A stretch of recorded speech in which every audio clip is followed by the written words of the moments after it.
अच्छा जी, last class में हमने पेपर 5 किया था, तो आज हम स्टार्ट करेंगे 2023 का पेपर 52 है।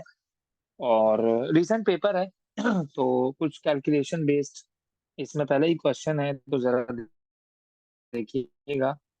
कह रहा है कि 3 students are asked to prepare samples of benzoic acid. एक तो इसमें बेंजोइक एसिड है, ये थोड़ी चीजें इनको अपने माइंड में रखिएगा। From the alkaline hydrolysis of methyl benzoate. इसकी हाइड्रोलिसिस करवाई तो बेंजोइक एसिड बना। कह रहा है कि sodium benzoate is the salt formed which is then acidified with hydrochloric acid to form यानी कि this. Okay, ये भी आपके पास कार्बोक्सिलिक एसिड बन गया है. The students use the following method. Put 1.242 gram of liquid methyl benzoate, जिसकी तुमने हाइड्रोलिसिस करवानी है, उसका तुमने मास ले लिया. 1.242 ग्राम्स ऑफ मिथाइल बेंजोएट आपने उसका मास ले लिया और उसको कितने में डिसॉल्व कर दिया? 50 cm³ की राउंड बॉटम फ्लास्क में डिसॉल्व कर दिया। ओके, यानी कि ये आपके पास राउंड बॉटम फ्लास्क है, यानी कि ये आपके पास राउंड बॉटम फ्लास्क है कुछ ऐसे करके। ओके, ये आपके पास राउंड बॉटम फ्लास्क है और इसमें आपने क्या डाल दिया? 1.242 ग्राम्स ऑफ मिथाइल बेंजोएट। और इसमें पहले से आपके पास क्या है? 50 cm³। इसमें आपके पास पहले से क्या है? 50 cm³। वो सॉरी, 50 cm³ की है राउंड बॉटम फ्लास्क है। ओके, अच्छा, फिर क्या कह रहा है? प्रिपेयर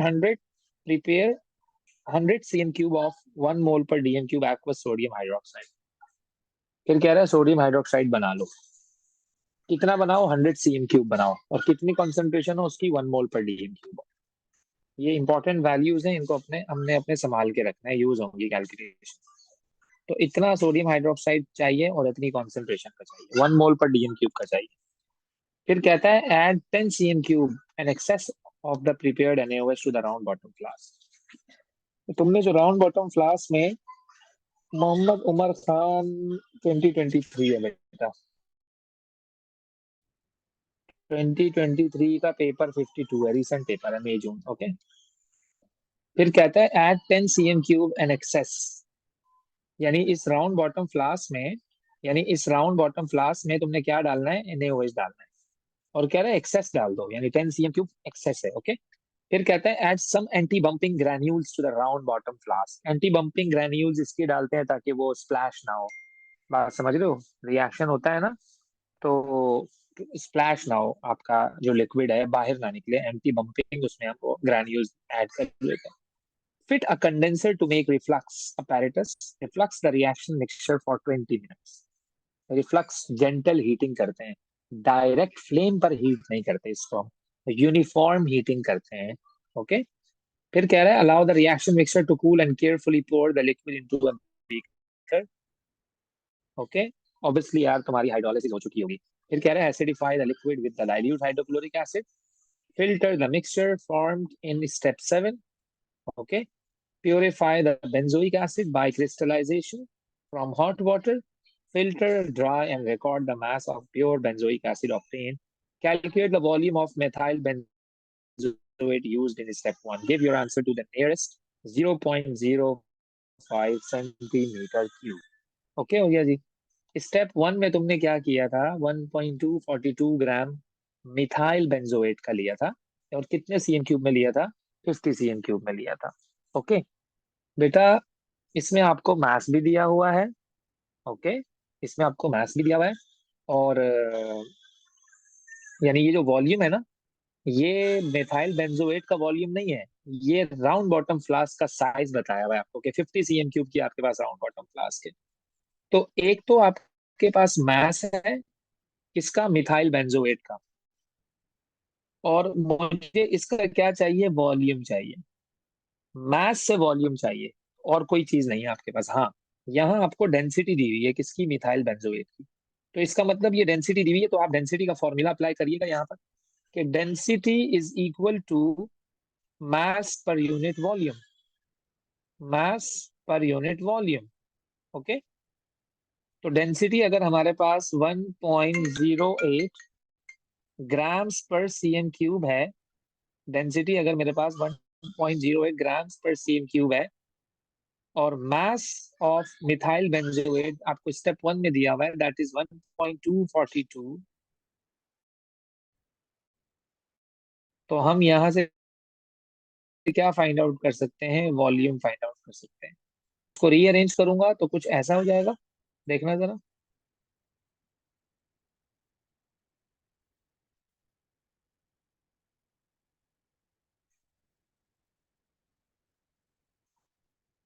ग्राम से ग्राम कैंसिल, दोनों को डिवाइड करवाया, दोनों को डिवाइड करवाया तो आपके पास आया 1.15 सेंटीमीटर क्यूब। ओके जी, तो ये आपके पास बेटा मिथाइल बेंजोएट का वॉल्यूम आ गया। ओके, आगे क्या कहता है? Identify a suitable piece of apparatus to measure the volume of methyl benzoate required in step 1। बेटा मुझे ओनली 1.15 सीएम क्यूब चाहिए, किसका? मिथाइल बेंजोएट का। मैं किस चीज से मेजर करूं? मैं किस चीज से मेजर करूं? तो पिपेट ठीक रहेगा। पिपेट, मतलब ये यूं समझ लो कि जो है ना आप, ये 1.15 है ना ये, तो ये ब्यूरेट से मेजर हो सकता है, पिपेट से मेजर नहीं हो सकता। ये ब्यूरेट आपके कंट्रोल में है, उसका नोजल होता है, आप उसे बंद कर दो खोल दो, बंद कर दो खोल दो। जबकि जो है वो आपके पास जो पिपेट होता है वो फिक्स वॉल्यूम का होता है। आपने देखा होगा जो बल्ब वाले पिपेट्स होते हैं, एक मार्क लगा हुआ होता है उसके ऊपर, बस वो उतना ही होता है। तो अगर वेरिएबल वॉल्यूम आपको ऐड करना हो 1.15, 2.36, 3.70, तो हम क्या करते हैं? ब्यूरेट का यूज करते हैं। तो सूटेबल अपैरेटस जो इसके लिए है दैट इज ब्यूरेट। ब्यूरेट से आप इतना वॉल्यूम ले लो, 1.15 आसानी से आ जाएगा, मसला नहीं है कोई। क्योंकि उसका जो लीस्ट काउंट होता है ना, ये चीजें लीस्ट काउंट पे डिपेंड करती है कि ब्यूरेट का लीस्ट काउंट क्या है, कितना मिनिमम वो काउंट कर सकता है। अच्छा जी, फिर क्या है अगले क्वेश्चन में? कहता है कि calculate the mass of NaOH। ये तो बड़ा आसान है, आपको मास ऑफ NaOH फाइंड आउट करना है। स्टेप 2 में जो काम किया था इन्होंने, भाई इन्होंने स्टेप 2 में दो चीजें दी थी तुम्हें, वॉल्यूम भी दिया था इसका और कॉन्सेंट्रेशन भी दी थी। अब आपके पास NaOH का वॉल्यूम भी है, आपके पास NaOH की कॉन्सेंट्रेशन, तो आप क्या करोगे? आप क्या करोगे? आप एक काम करना बेटा, mole is equal to, mole is equal to volume upon volume ये into concentration. N is equal to CV, है ना? N is equal to CV, ये मोल, ये बड़ा फेमस फॉर्मूला है। N is equal to CV. Concentration आपको NaOH की given है, कितनी है? 1 mole per DM cube and 100 CM cube इसका वॉल्यूम है। तो कॉन्सेंट्रेशन 1 रखी मैंने, वॉल्यूम 100 रखा, सीएम क्यूब में है, डीएम क्यूब के करने के लिए मैंने इसको 1000 से डिवाइड करवाया, और मेरे पास आंसर आया 0.1 मोल ऑफ NaOH। ये मेरे पास NaOH का मोल आ गया, लेकिन मुझे तो मास ऑफ NaOH चाहिए, मुझे तो मास चाहिए। तो mass is equal to mister moles. तो MR ऑफ NaOH कितना है? दैट इज 40, और मोल्स कितने हैं? 0.1। सोडियम का एटॉमिक मास है 23, ऑक्सीजन का 16 है, हाइड्रोजन का 1 है, आपने ऐड किया तो 40 आंसर आया। 40 इंटू 0.1 इज 4.0 ग्राम्स, 4.0 ग्राम्स। तो ये स्टूडेंट वन, अगले पार्ट में क्या था? Student one added the mass of NaOH solid calculated in A part 3 into a beaker. यानी इस पार्ट में जो तुमने मास ऑफ NaOH कैलकुलेट किया है ना, एक स्टूडेंट है उसने क्या किया, इसने मास को बीकर में डाल दिया। इतने मास को उसने क्या किया? बीकर में डाल दिया। Describe the steps the student should take to make 100 CM cube of 1 mole per DM cube NaOH। Give the name and capacity of any apparatus that should be used. Write your answer using a series of numbered steps. देखो, ये पूरा lab का काम है, मतलब आप lab में खड़े हो और मैंने आपको कहा कि यार हम्माद तुम क्या करो भाई, मुझे बच्चों को एक्सपेरिमेंट करवाना है, और मुझे 100 सीएम क्यूब सोडियम हाइड्रोक्साइड चाहिए, और उसकी कॉन्सेंट्रेशन कितनी हो? 1 मोल पर डीएम क्यूब। अब आपके पास सारा सामान है, सब कुछ है, मैंने आपको लैब में छोड़ दिया खुला।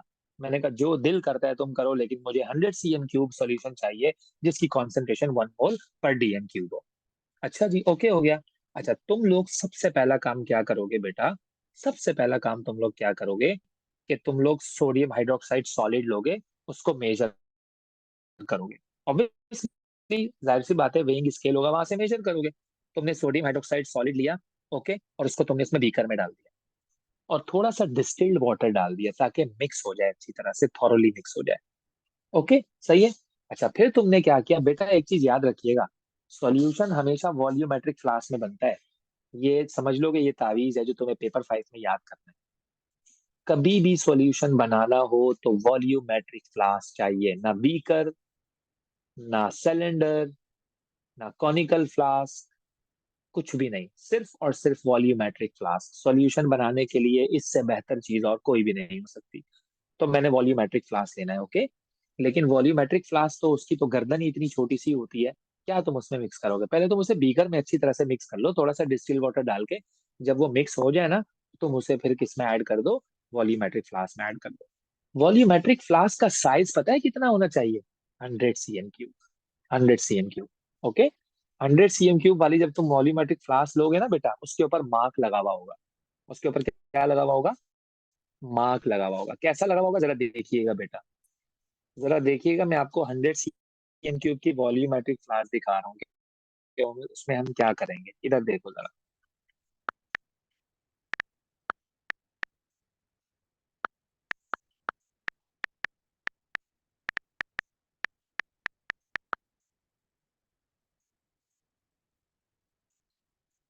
देख लो बेटा, यहाँ पर एक मार्क लगा हुआ है। बेटा आप इस मार्क तक पानी भर दोगे ना अगर, तो दैट्स 100 cm³। ना इससे कम ना इससे ज्यादा। इसमें मार्किंग नहीं होती है, मतलब ऐसा नहीं है कि तुम 90 cm³ सोल्यूशन प्रिपेयर कर लोगे, नहीं। बेटा ये अलग अलग आते हैं, 50 का अलग आता है, 100 का अलग आता है, 10 का अलग आता है, 20 का अलग आता है, 30 का अलग आता है, 200 का अलग आता है, 500 का, लेकिन फिक्स वॉल्यूम का आता है। लेकिन फिक्स वॉल्यूम का आता है। तो आपने क्या करना है? उसको 100 cm³ में डाल देना है, क्योंकि इन्होंने तो बोला 100 cm³ मुझे चाहिए सोल्यूशन, ओके हो गया। अच्छा, अब जब आपने उसमें सॉलिड डाला, अब उसको तुम 100 cm³ डिस्टिल वाटर तक फिल कर दो। जैसे ही तुम उस मार्क तक लेकर आओगे, now this is your 100 cm³ of NaOH having the concentration that is 1 mole per dm³। खुद ब खुद ऑटोमेटिकली वो 1 मोल पर dm³ का सोल्यूशन आपको आपके पास प्रिपेयर हो जाएगा। खत्म बात, खत्म बात। अब अगर तुम में से कोई मुझसे पूछे, यार सर आपने सॉलिड के कितना ग्राम लिया था, इसमें जो डाला है आपने, जो 1 मोल पर dm³ का सोल्यूशन बना है, आपने NaOH से कितने ग्राम डाला है सर? तो बेटा वो जो आपने पार्ट 3 में कैलकुलेट किया है ना, वन, कितना, 4 ग्राम, इतना आपने लेना है बेटा। आपने इतना लेना है और उसको उसमें डाल देना, ओके। तो अब मैं इसको क्या लिखूं, जरा वर्डिंग देखिएगा जरा बेटा। Dissolve, dissolve sodium hydroxide solid into the beaker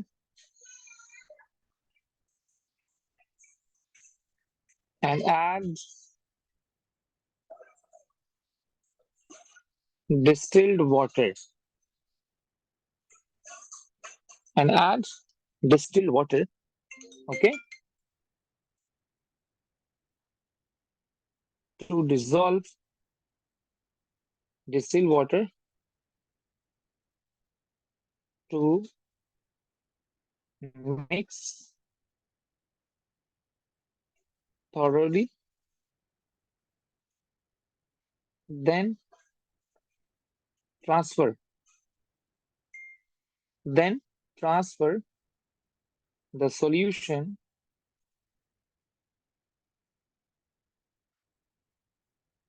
into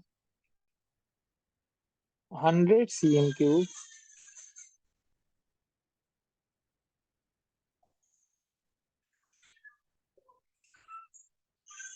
volumetric flask, okay, 100 cm³ volumetric flask, okay,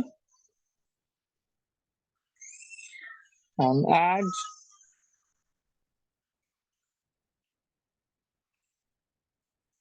more distilled water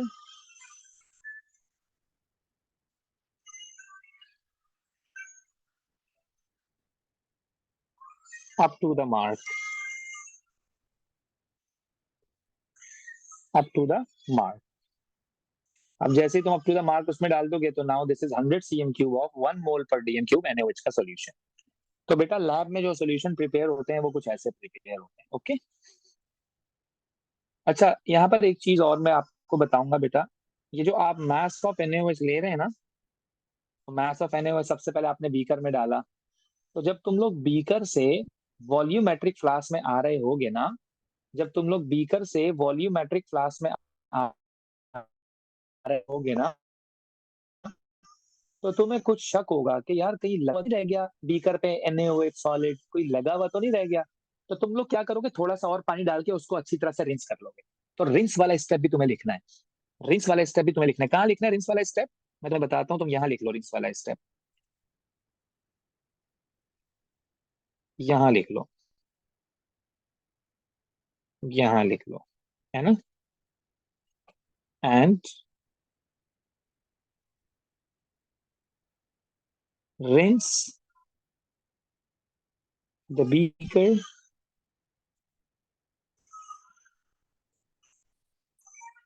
rinse the beaker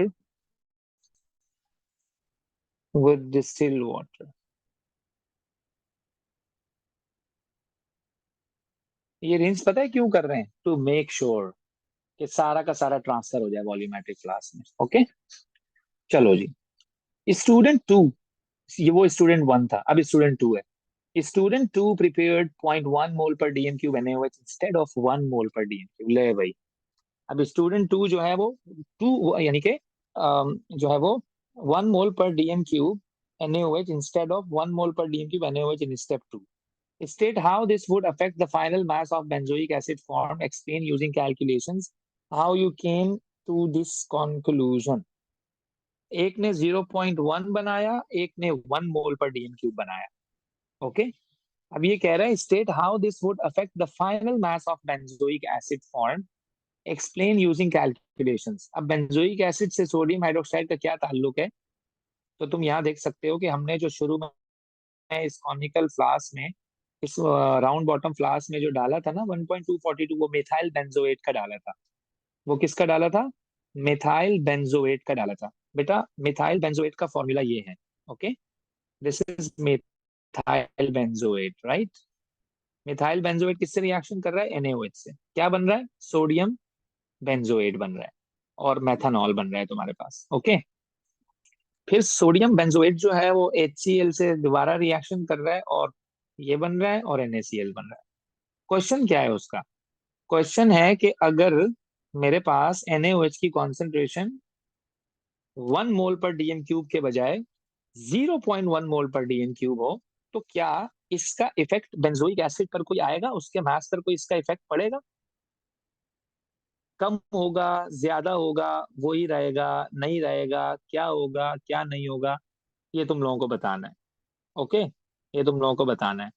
तो क्या कहते हो बेटा, सोचो, हम आपको सोचने का मौका दे रहे हैं बेटा, सोचो जरा। इसको मैं पॉज कर रहा हूँ, जरा बताइएगा, 1 मिनट बताते हैं बेटा आपको। अब हम बताते हैं बेटा आपको क्या करना है इसमें। आप एक काम करें जरा, बेटा मोल निकालें किसके, NaOH के। किसके मोल निकालें, NaOH के। जी सर, सर मैथ्स पे इफेक्ट डिक्रीज होगा।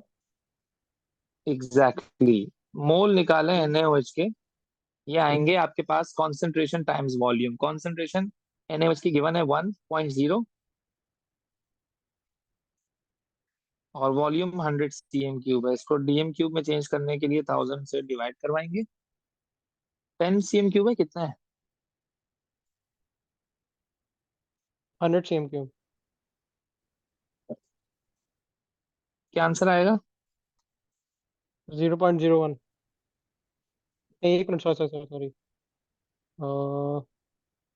अब वन, सर आप वन यूज कर रहे हैं, 0.1 यूज कर रहे हैं।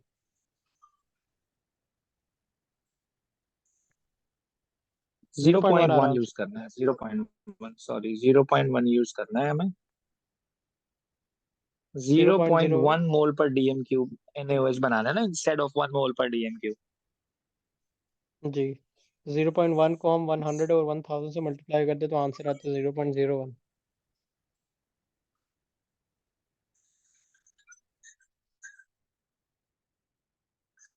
तो क्या आंसर आएगा? 0.01।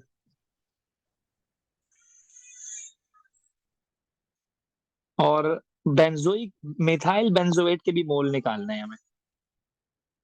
मिथाइल बेंजोएट के मास ऑफ मिथाइल बेंजोएट आपको दिया हुआ है क्वेश्चन में, कितना है? 1.242 है, ये रहा। 1.242 आपको दिया हुआ है मिथाइल बेंजोएट का। और इसका मास आपको भी गिवन है, MR।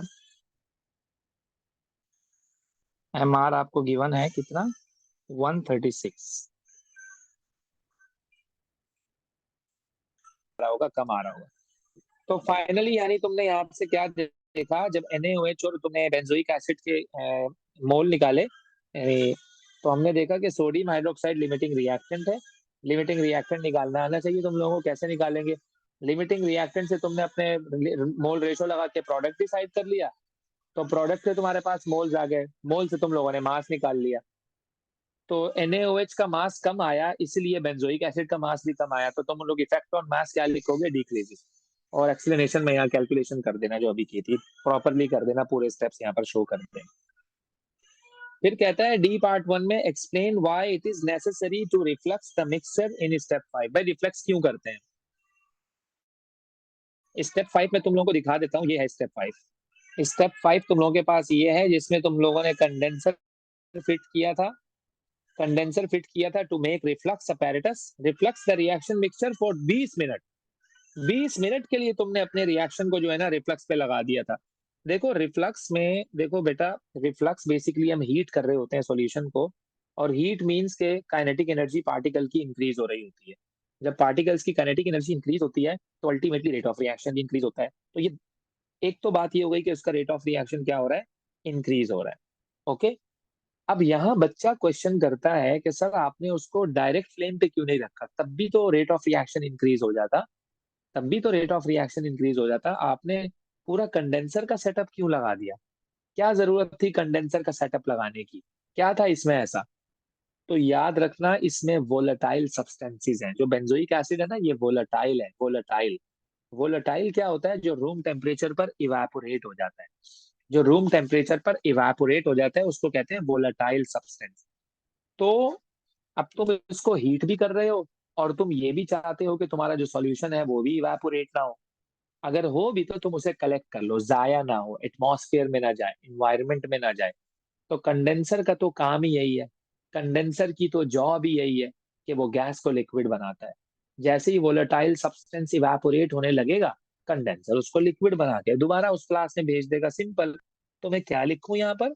मैं क्या लिखूं यहाँ पर? मुझे लिखना चाहिए कि reflux, reflux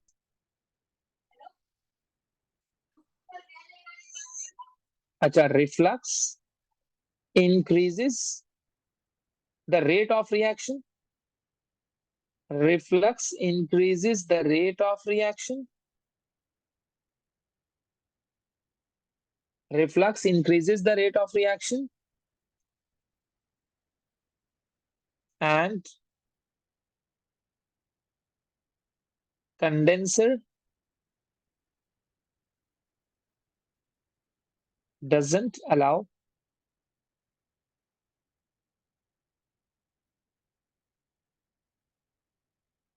volatile substance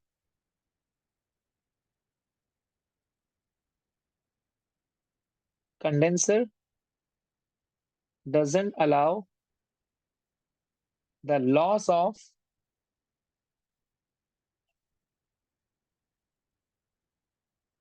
allow the loss of volatile substance। तो ये कंडेंसर का कमाल है। फिर क्या कहते हैं?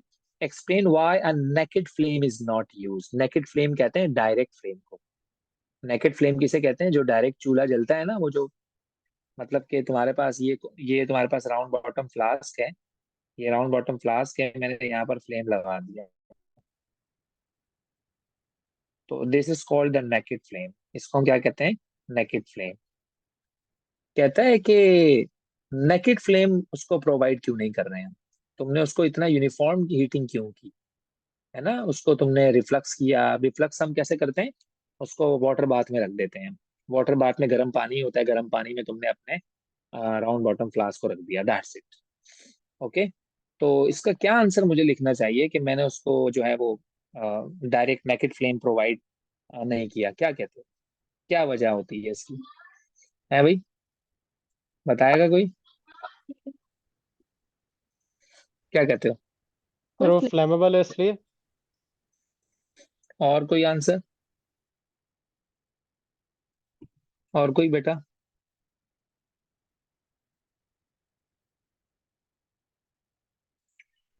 बस, हाँ, बात सही कह रहा है, यस, कि आपके जो सब्सटेंसेस हैं दे आर फ्लेमेबल। सब्सटेंसेस या तुम्हारे पास जो रिएजेंट्स यूज हो रहे हैं वो सारे के सारे क्या सर, हैं? फ्लेमेबल हैं। I have a question. हाँ, बता सकते हैं कि हमें हर पेपर में कितने मार्क्स लाइक अप्रोक्सीमेटली लाइक लाने चाहिए to get like N A star और एन ए? देखो, पहली बात तो ये है कि थ्रेशोल्ड पे डिपेंड करती हैं चीजें, लेकिन चूंकि पेपर 4 जो है वो आपका 100 मार्क्स का पेपर होता है, और ये जो पेपर 5 आपके सामने है बेटा, ये जो है 30 मार्क्स का पेपर होता है। अब इस 30 मार्क्स में चाहे 2 क्वेश्चन बन के आ जाए या 3 क्वेश्चन बन के आ जाए, लेकिन आप इतना याद रखो बेटा कि 20 मार्क्स तो मिनिमम लो आप इसमें ना, 20 मार्क्स तो आप मिनिमम लो ही लो। और पेपर 4 में जो 100 मार्क्स का पेपर है ना, उसमें आप कम से कम 70 मार्क्स तो लो, कम से कम बता रहा हूँ मैं आपको, और आराम से आ जाते हैं। देखो, अपनी ऑर्गेनिक अच्छी कर लो, अपनी ऑर्गेनिक अच्छी कर लो, एनएमआर अच्छा कर लो। एनएमआर में मैसेज स्पेक्ट्रोमीट्री यानी एनालिटिकल टेक्निक पूरे की बात कर रहा हूँ मैं, ओवरऑल सही है। और वो जो चैप्टर था तुम्हारा हेबर बॉन्ड हेबर साइकिल और एंट्रोपी और गिब्स फ्री एनर्जी, अच्छा खासा पेपर तुम्हारा निकल जाएगा। तो अगर बाकी जो इलेक्ट्रो चीजें बाद में केमिस्ट्री बच जरा रही हैं मुश्किल लगती हो तो खैर है। बेटा, उसमें यह है कि क्योंकि अकॉर्डिंग टू थ्रेशोल्ड आपको पूरे पूरे, सबसे बड़ी सहूलत तुम लोगों को क्या होती है कि तुम लोगों को पूरे पूरे मार्क्स नहीं लेने होते, नहीं, 100 आउट ऑफ 100 नहीं लेने होते। तो उसका एक क्राइटेरिया सेट होता है कि इतने ले लो, तो हिस्टैरिक कितने पे है, इतने पे ये है, तो काम चल जाएगा। लेकिन फिर उसके लिए शर्त ये है कि बाकी चीजें सॉलिड हो तुम्हारी फिर। तो इसलिए जो मैंने पहले चीजें बताई हैं इनको प्रिपेयर करो, तुम्हारे पास जो टाइम बच जाए फिर तुम उन बाकी चीजों को देख लो। और और आयोनिक इक्विलिब्रियम में जो टाइट्रेशन कर्व्स है ना, अभी तुम देखना इस पेपर में, इस पेपर, ये देखो जरा, ये देखो, ये देखो, ये प्रॉपर तुम्हारा पूरा वो क्वेश्चन आया है, KW = H+। ये आयोनिक इक्विलिब्रियम का है ना यार, ये और क्या है ये?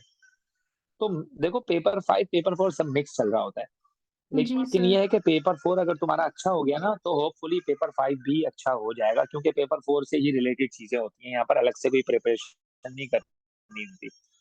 हाँ, कुछ ऐसी चीजें आ जाएंगी जैसे अभी हमारे ने कहा कि सब्सटेंसेस आर फ्लेमेबल, और कुछ इस तरह का रिलेशनशिप तुम्हें खुद बिल्डअप करना है।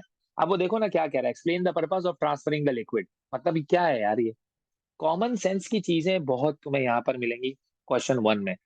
तो क्वेश्चन 2 खैर प्रॉपरली वो तो है ही। अब क्या लिखो बेटा मैं इसमें, कि मैंने पर्पस ऑफ ट्रांसफरिंग मेरा लिक्विड इन स्टेप 6, स्टेप 6 में क्या हो रहा था? स्टेप 6 में allow the reaction mixture to cool and carefully pour the liquid into the beaker. क्या कहते हो, क्यों किया बेटा हमने ये? कोई आइडिया? यानी अच्छा खासा रिएक्शन तुमने करवा लिया, स्टेप 5 में अच्छा खासा तुमने उसको रिफ्लक्स किया हुआ है, सारा सेटअप लगा हुआ है, फिर तुम स्टेप 6 में उसको मतलब कूल भी कर रहे हो और carefully pour the liquid into the beaker. क्या चल रहा है ये? क्यों किया एक्स्ट्रा स्टेप? तो एक चीज नोट करो, तुमने यहाँ पे ये ऐड किए थे, देख रहे हो तुमने एंटी बम्पिंग ग्रेन्यूल्स डाले हुए उसके अंदर, हमें उसको तो निकालो पहले। आगे तुम्हें अगर प्रोसेस करना है एंटी बम्पिंग ग्रेन्यूल्स को, तो पहले रिमूव करो तुम यहाँ से। तो इसीलिए हमने उसको अलग से बीकर में डाला, उसको कूल करा, कूल करने के बाद मैंने बड़ी प्यार से उसमें से एंटी बम्पिंग ग्रेन्यूल्स को रिमूव कर दिया। तो मुझे अब क्या लिखना चाहिए यहाँ पर बेटा, कि remove remove anti bumping granules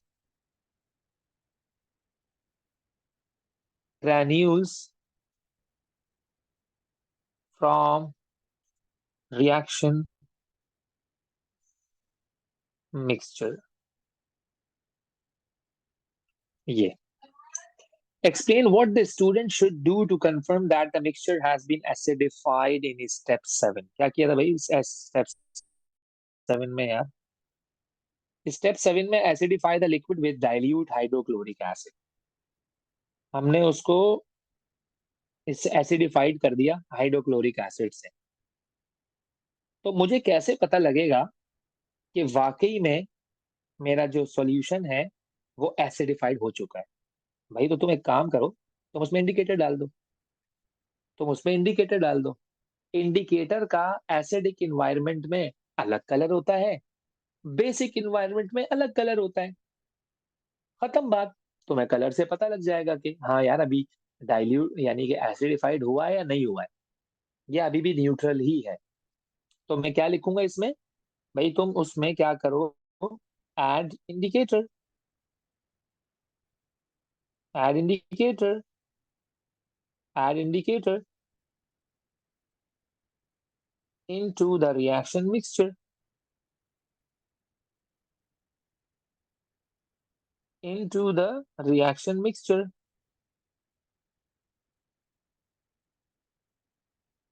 Indicator changes its color. Indicator changes its color in acidic environment.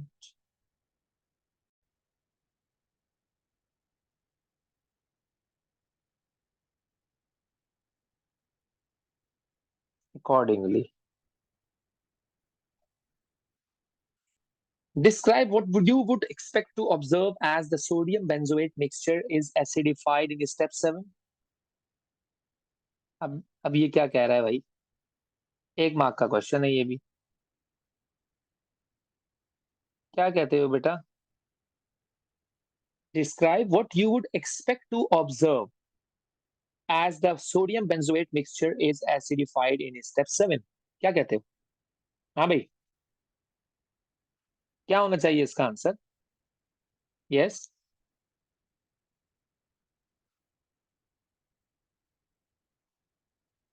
what you would expect to observe as the sodium benzoate mixture is acidified in step 7. Step 7 क्या है? Step 7 में acidify the liquid with the dilute hydrochloric acid क्या होना चाहिए बेटा? सोचो जरा। ये इक्वेशन तुम लोगों को चीख चीख के बता रही है, ये वाली इक्वेशन तुम लोगों को क्लियरली शो कर रही है कि जब तुमने सोडियम बेंजोएट को HCl ऐड किया यानी उसको एसिडिफाई किया तो क्या बना? बेंजोइक एसिड बना। बेंजोइक एसिड क्या था? सॉलिड था। तो क्या नजर आएगा? सॉलिड होता है तो क्या चीजें नजर आती हैं? तो हम बोलेंगे प्रेसिपिटेट फॉर्म। क्या बोलोगे? PPT forms. पीपीटी बोले तो प्रेसिपिटेशन, प्रेसिपिटेट बोले तो इनसॉल्युबल पार्टिकल्स, प्रेसिपिटेट बोले तो इनसॉल्युबल पार्टिकल्स। ओके, अच्छा जी। फिर क्या कहते हैं? Pure benzoic acid has a melting point of 122 degree Celsius. Okay, the product made by student 1 has a melting point of 119 degrees Celsius. This student suggests the melting point of the product was lower than expected because it contains some water. Explain what the student should do to ensure that the product no longer contains water. अब देखो इसमें chemistry कम है, common sense ज्यादा है। क्या बोलते हो बेटा? क्या लिखना चाहिए इसमें? 1 मार्क का क्वेश्चन है यार, 1 मार्क का क्वेश्चन है भाई। हाँ जी, वो मैंने ये छोड़ दिया, एफ पार्ट छोड़ दिया। Suggest why it is necessary to cool the mixture before filtering in step 9. क्या कहते हो? जब आप फिल्टर कर रहे हो स्टेप 9 में, ये देखो जरा स्टेप 9 में क्या कह रहा है वो। स्टेप 9 में कहता है purify the benzoic acid by recrystallization from hot water, filter, dry and record the mass. Of pure benzoic acid obtain. लेकिन वो कह रहा है फिल्टर करने से पहले उसे ठंडा कर लो तुम। क्या कह रहा है? Why it is necessary to cool the mixture before filtering in step 9। तो भाई देखो बेटा, बात ऐसी है कि हॉट वाटर अगर हुआ ना, उसमें तो बेंजोइक एसिड सोल्यूबल होता है, उसमें तो सोल्यूबल होता है, उसमें तो सोल्यूबल होता है। तो सोल्यूबल अगर हुआ तो तुम फिल्टर क्या करोगे? खाक। फिल्टर के अंदर से तो पार्टिकल्स निकल जाएंगे, तुम्हारा तो लॉस हो जाएगा, कैलकुलेशन में एरर्स आएंगे, परसेंटेज एरर बढ़ जाएगा। तुम जिसको फिल्टर करना चाह रहे थे वो तो फिल्टर ही नहीं हुआ, वो तो हॉट वाटर में ज्यादा सोल्यूबल था। उसको ठंडा करो, ठंडा करने से काइनेटिक एनर्जी कम होगी, चीजें वापिस इनसॉल्यूबल हो जाएंगी। भाई मैं तुम्हें कह रहा हूँ सुपर सैचुरेटेड सॉल्यूशन बनाओ सोडियम क्लोराइड का। तुम नमक लेकर आए, तुमने उसको पानी में डाला, और डाला और डाला और डाला और डाला और डाला, तुम लोग मेरे पास आए, तुमने कहा सर ये बस और सोडियम क्लोराइड डिसॉल्व नहीं हो रहा। मैं कहूंगा दिस इज सैचुरेटेड सॉल्यूशन। अब मैं तुम्हें कहूंगा यार अब इसे गर्म करो। अब तुम गर्म करोगे और सोडियम क्लोराइड डिसॉल्व होना शुरू हो जाएगा। एक टाइम ऐसा आएगा वहां पर भी बस हो जाएगी उसकी। अब तुम फिर आओगे बोलोगे सर अब तो गर्म करने में भी नहीं हो रहा है डिसॉल्व। मैं कहूंगा this is super saturated solution. अब मैं तुम्हें कहूंगा यार जी तुमने गर्म किया है ना, इसे तुम ठंडा कर दो। जैसे ही तुम उसे कूल करोगे, वो जो हाई टेम्परेचर पर डिसॉल्व हुआ था ना नमक, वो वापस क्रिस्टलाइज हो जाएगा। तो तुम जब फिल्टर कर रहे हो तो कोशिश करो ठंडा करके करो, ताकि बेंजोइक एसिड सही से फिल्टर हो। तो क्या लिखना चाहिए मुझे यहां पर? के के कूल द मिक्सचर, क्योंकि benzoic acid is less soluble at lower temperature, at lower temperature। Okay, देखो सिंपल सा क्राइटेरिया है यार, बिल्कुल आसान सी बात है। लोअर टेम्परेचर पे वो इनसॉल्यूबल है तो बस सही है। ओके, आगे पढ़ो जरा। अब आगे मैं नहीं बताऊंगा यार, आगे तुम खुद बताओ मुझे, जल्दी करो, मैं तुम्हें सिर्फ 30 सेकेंड्स दे रहा हूँ पढ़ने के बाद, फटाफट शाबाश। बहुत आसान है बेटा, बहुत आसान है, चलो जल्दी बताओ।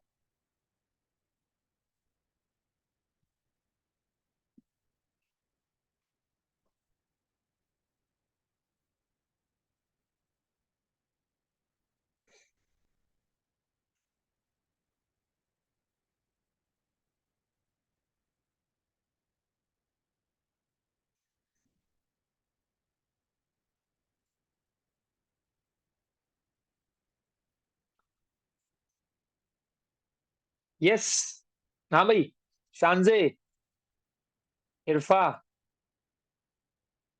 उमर, हम्माद, क्या कहते हो? सर इसका ये आंसर हो यस, सकता है कि ड्राई द प्रेसिपिटेट, और क्या कहते हैं रीवे until कांस्टेंट मास, इसके अलावा और क्या कह सकते हैं इसमें? जाहिर सी बात है भाई, तुम्हें पानी नहीं चाहिए, तुम्हें पानी नहीं चाहिए, सीधी सी बात है, पानी नहीं चाहिए तुम्हें। जब पानी नहीं चाहिए तो पानी को उड़ा दो। पानी को कैसे उड़ाएं? उसे ड्राई कर दो तुम। भाई ड्राई कैसे करें ये बताने की जरूरत नहीं है, एक मार्क का क्वेश्चन है, दैट्स इनफ कि ड्राई कर दो उसे। अब हमें कैसे पता लगेगा पूरा का पूरा ड्राई हुआ है नहीं हुआ? क्या पता तुम सोच रहे हो कि पूरा का पूरा ड्राई हुआ, एक्चुअल में वो ड्राई ना हुआ हो, अंदर कुछ वाटर के पार्टिकल्स रह गए हो। कॉन्स्टेंटली तुम उसको वे करते रहो, वे करते रहो, करते रहो, करते रहो, करते रहो। तुम देख रहे हो यार अभी तक मास कम होता जा रहा है, 2 मिनट छोड़ रहे हैं फिर वे कर रहे हैं, फिर मास कम हो गया। इसका मतलब पानी था, उड़ गया। फिर तुमने ड्राई किया, फिर वे किया, फिर तुमने देखा मास कम हो गया। आहिस्ता आहिस्ता डिक्रीज इन मास कम होता जा रहा है। तो तुम समझ जाओ कि यार आहिस्ता आहिस्ता पानी कम होता जा रहा है। एक टाइम ऐसा आएगा कि मास कम होना रुक जाएगा, समझ जाओ सारा का सारा पानी उड़ गया है, अब ड्राई हो गया है तुम्हारा प्रेसिपिटेट। क्या लिखूं मैं इसको? Dry PPT, dry PPT and keep weighing until you get a constant mass, which make sure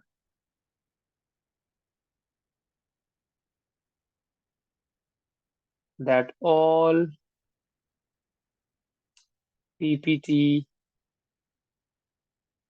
have dried. Okay जी,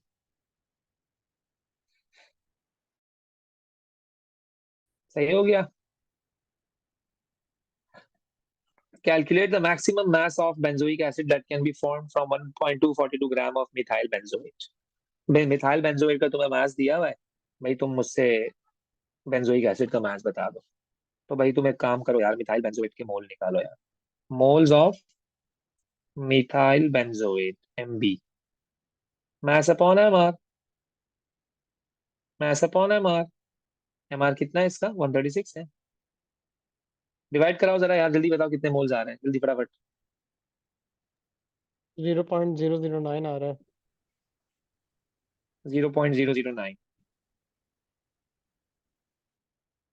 मोल। जितने मोल बेंजोइक मिथाइल बेंजोएट के आए हैं ना, जितने मोल मिथाइल बेंजोएट के आए हैं ना, अकॉर्डिंग टू इक्वेशन, बेटा ये रहा मिथाइल बेंजोएट। कहाँ है मिथाइल बेंजोएट? ये रहा मिथाइल बेंजोएट, ये मिथाइल बेंजोएट है। Okay, this is MB, this is MB। Benzoic acid कहाँ है? ये रहा। अरे ये क्या है, तो 1:1 का रेशो है यार। तो जो मोल मेथाइल बेंजोएट के आए हैं वही मोल बेंजोइक एसिड के हैं, वही मोल बेंजोइक एसिड के हैं। क्या कहते हो? तो मैंने भी कहा है सही है यार, ओकी की रिपोर्ट है भाई, यही बेंजोइक एसिड के मोल है, यही बेंजोइक एसिड के मोल है। 1:1 का रेशो है। मुझे तो मास चाहिए, mass is equal to mister moles, mister M benzoic acid का चाहिए मुझे 122 इंटू 0.009। क्या आंसर आया? हाँ जी,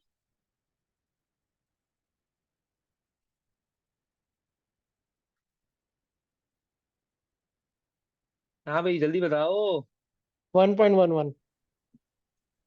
1.11 ग्राम्स आपके पास आ गया बेंजोइक एसिड का मास। कैसा? ओके की रिपोर्ट है बेटा। आइए जरा अगले क्वेश्चन पर। Student 3 produces 0.825 gram of benzoic acid from 1.242 gram of methyl benzoate. Percentage yield बताओ, परसेंटेज यील्ड बताओ, परसेंटेज यील्ड बताओ। हमने एक चीज सीखी थी पुरानी क्लासेस में, छोटी क्लासेस में। जिस चीज की परसेंटेज यील्ड तुम्हें निकालनी है, तावीज है इसको अपने पल्लू से बांध लो, भूलना नहीं है बेटा। जिस चीज की परसेंटेज यील्ड निकालनी है उसके 2 मास होने चाहिए। दोबारा रिपीट कर रहा हूं, जिस चीज की परसेंटेज यील्ड निकालनी है उसके 2 मास होने चाहिए, 2 मास होने चाहिए, 2 मास होने चाहिए, 2 मास होने चाहिए। ओके हो गया जी। एक मास इन्होंने तुम्हें दिया हुआ है बेंजोइक एसिड का 0.825। ओके, एक मास इन्होंने तुम्हें दिया हुआ है 0.825, और एक मास तुम लोगों ने ऊपर निकाला है बेंजोइक एसिड का, एक मास तुम लोगों ने ऊपर निकाला है बेंजोइक एसिड का। ओके, बस तुम्हें कुछ नहीं करना। 0.825 grams divided by 1.11 grams multiply by 100, that will be your percentage yield। Answer बताओ जरा क्या आएगा? हाँ जी, यस, फटाफट।